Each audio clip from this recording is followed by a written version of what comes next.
Hello, my name is Sonali Chopra. Welcome back to another episode of Around the World.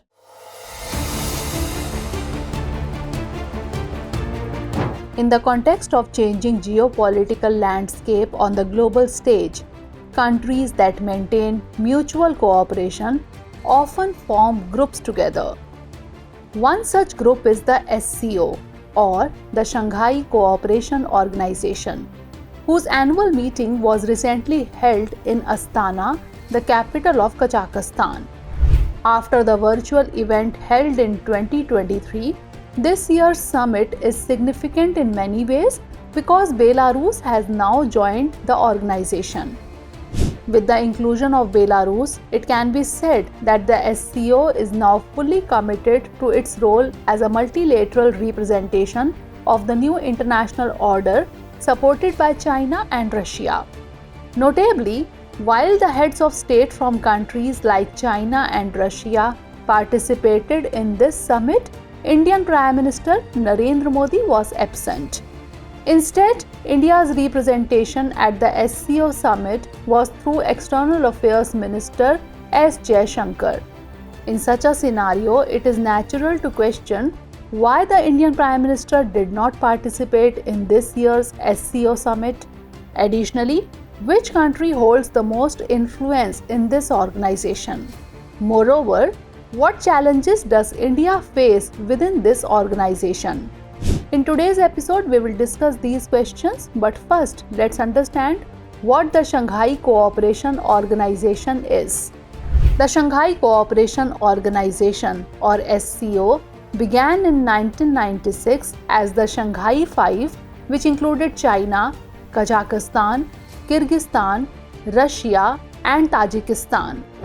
The formation of this group began with border negotiations between China and the former Soviet republics, which became necessary after the collapse of the Soviet Union. In the following years, the scope of its regular summits expanded beyond borders and security to include broader issues. The Shanghai Cooperation Organization came into existence in 2001 after the expansion of the Shanghai Five. India and Pakistan joined this group in 2017.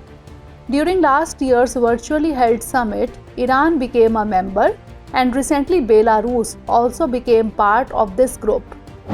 Talking about this year's summit, while Chinese President Xi Jinping and Russian President Vladimir Putin are participating, Indian Prime Minister Narendra Modi did not attend.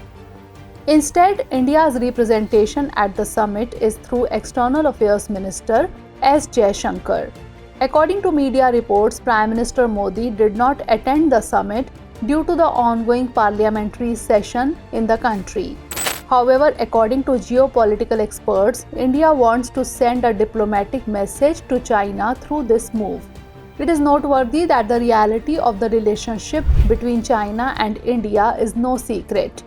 Certainly, looking at the member countries of this organization, you can understand that 4 out of the 5 Central Asian countries are part of it.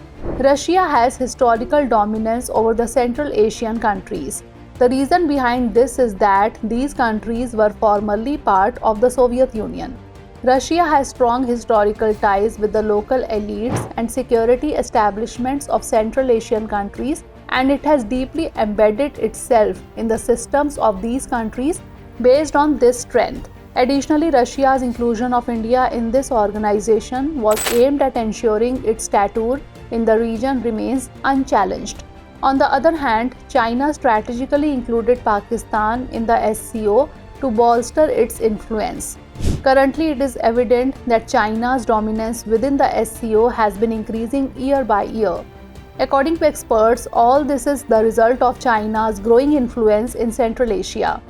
Indeed, observing China's increasing investments and influence worldwide, these countries are looking towards China. Moreover, after the Ukraine crisis, China has emerged as a senior partner in Russia-China bilateral relations. Therefore, it's not surprising to say that China's growing regional influence will come at the expense of Russia. This means that China is gradually strengthening its hold in this region and pushing Russia into the background.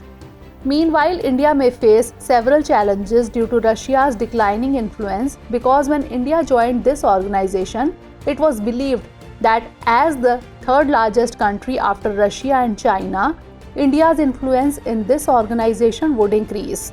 India also saw the Shanghai Cooperation Organization as an effective means to enhance its presence in Central Asia and Eurasia.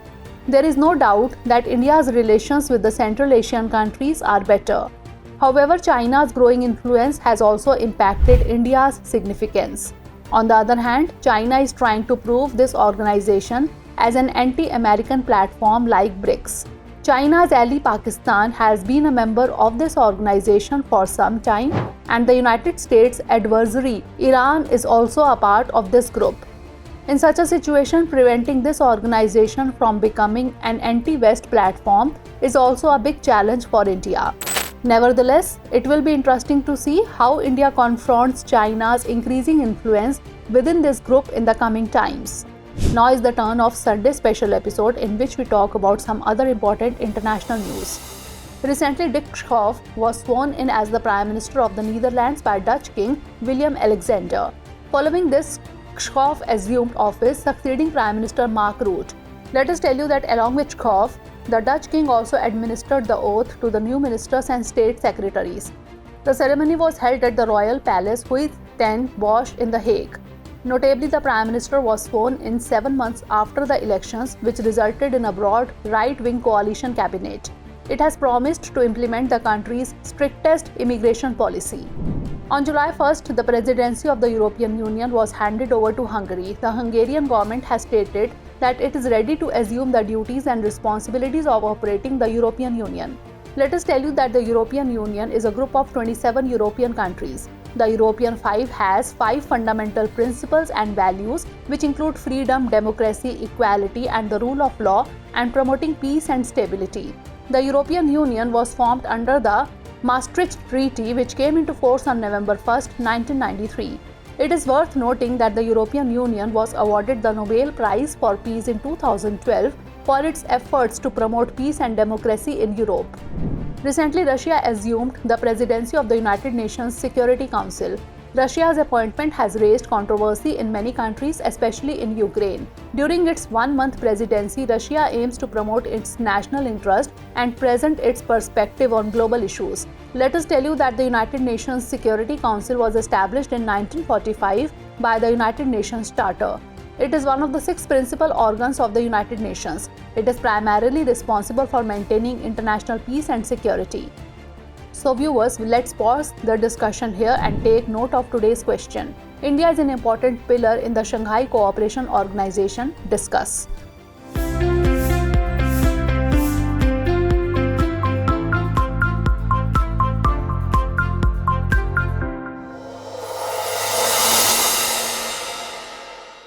For more informative content, like, share and subscribe, and do not forget to press the bell icon to get the notifications.